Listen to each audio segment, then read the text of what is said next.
새날이 밝아왔습니다. 오늘도 주님께서 주시는 새로운 생명으로 하루 살아갈 수 있는 기회가 우리에게 주어졌습니다. 이 아침 먼저 주님 앞에 나아감으로 우리 새벽을 깨우고 시작하십시다. 다 같이 주님 앞에 조용히 묵도 들으십시다.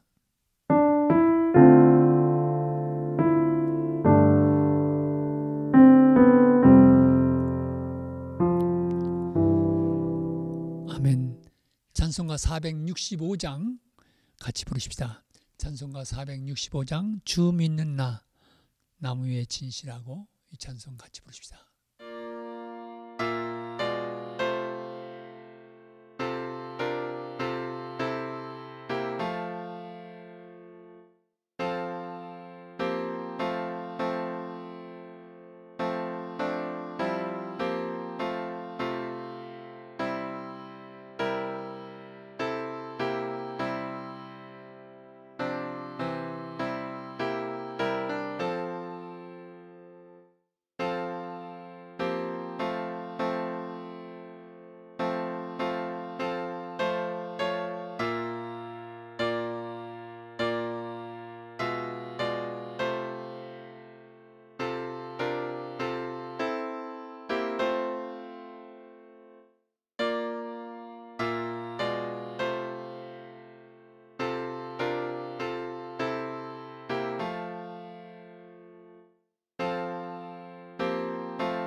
오늘 우리에게 주시는 하나님의 말씀은 신명기 5장 12절부터 21절에 있는 말씀입니다.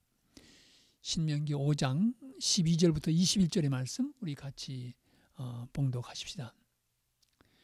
내 하나님 여호와가 내게 명령한 대로 안식일을 지켜 거룩하게 하라.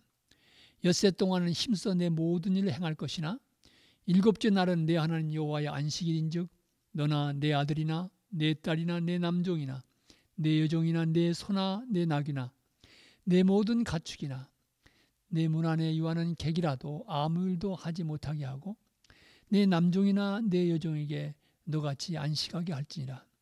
너는 기억하라.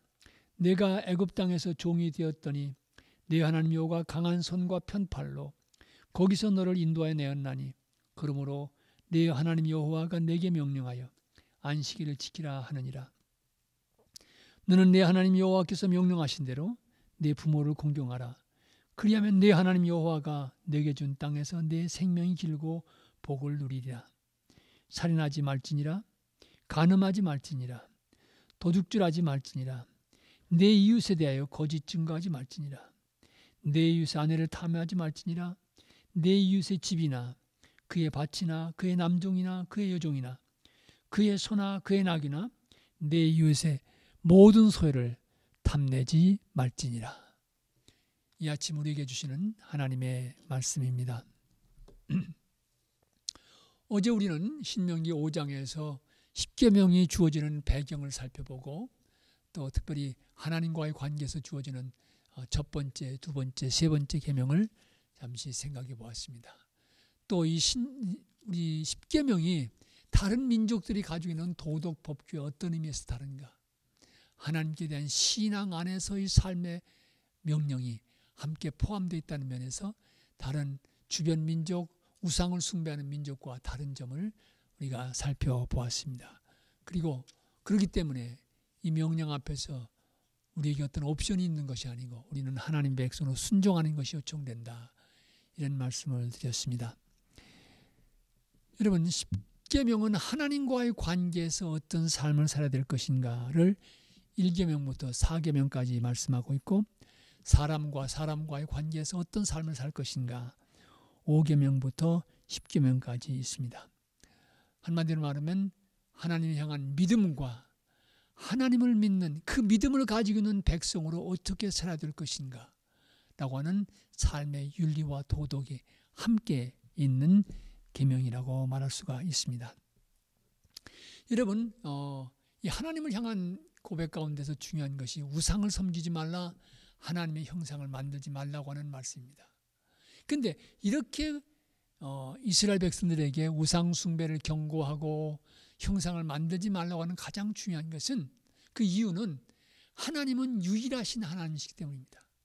하나님은 한 분뿐이시기 때문에 그 하나님 외에 다른 신은 다 거짓된 신입니다.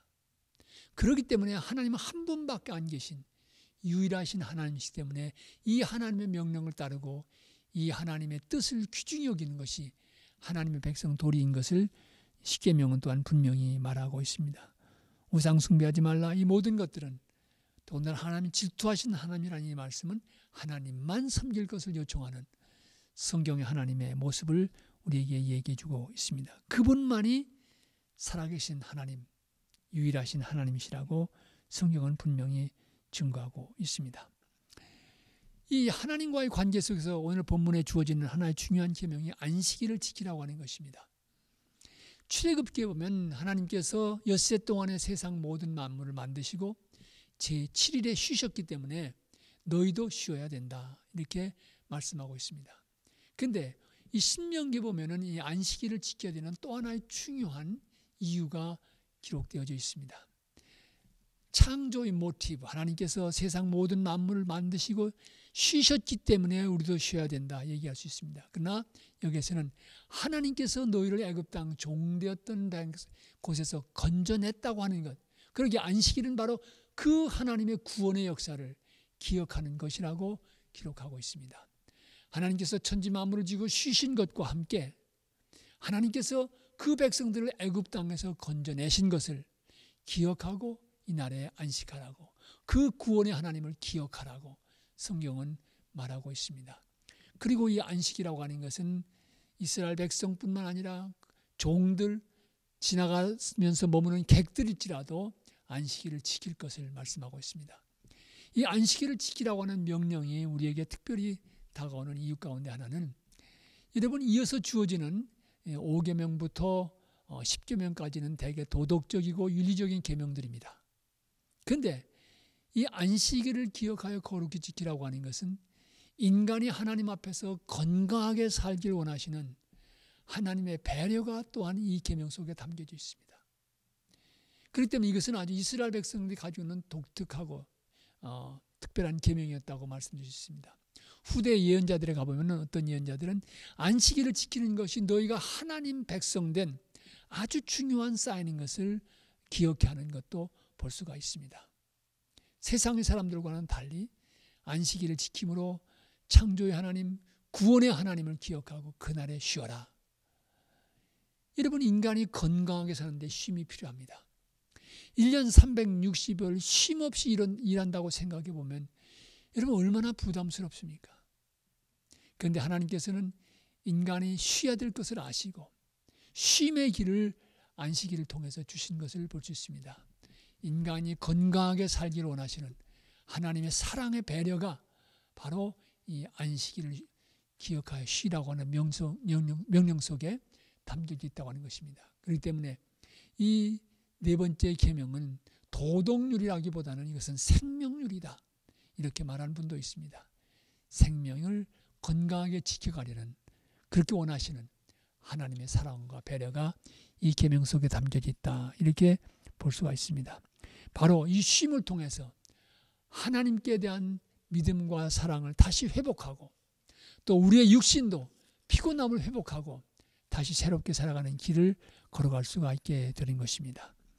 그리고 이어서 5계명부터 10계명까지를 쭉 살펴보면 여러 가지 계명들이 나오지요. 우리가 잘 아는 것처럼 부모를 공경하라, 또 도적질하지 말라, 살인하지 말라, 간음하지 말라, 이런 여러 계명들이 나옵니다. 결국 이런 계명들을 살펴보면서 우리가 요약할 수 있는 것은 다른 사람들을 해하지 말라고 하는 것입니다.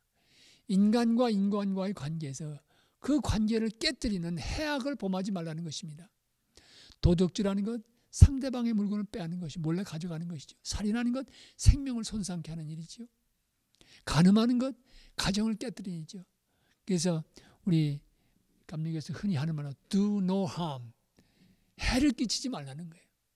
이웃과의 관계에서 해악을 끼치지 말라고 하는 것이 10계명의 가장 중요한 인간과 인간관계 속에서 주어진 것을 볼 수 있습니다. 거짓 증거하지 말라는 것도 그렇지요. 그러니까 자신의 욕망의 만족을 위해서 어떤 상대방에게 해를 끼치는 그런 일이 있어서는 안 되겠다. 이것이 10계명의 중요한 요소 가운데 하나인 것입니다. 그러면서 또 한 가지 중요한 것은 바로 이 10계명 속에서 거짓이 깃들어서는 안 되겠다고 하는 것입니다. 거짓 증거하지 말라는 말씀도 그렇고, 이런 말씀 속에서 우리가 볼 수 있는 것은 진실이 있는 세상이 되어야 된다.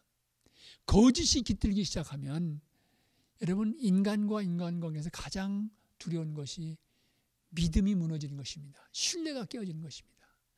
그렇기 때문에 이 10계명을 통해서 거짓 증거하지 말아라, 이 말씀을 강조하는 이유는 이 세상이 건강한 세상이 되려고 하면 거짓이 있는 것이 아니고 진실이 깃들고 진실이 주장하는 사회, 그렇게 될 때 모든 인간관계가 서로 믿고 신뢰하는 건강한 삶을 살아갈 수 있게 되는 것입니다.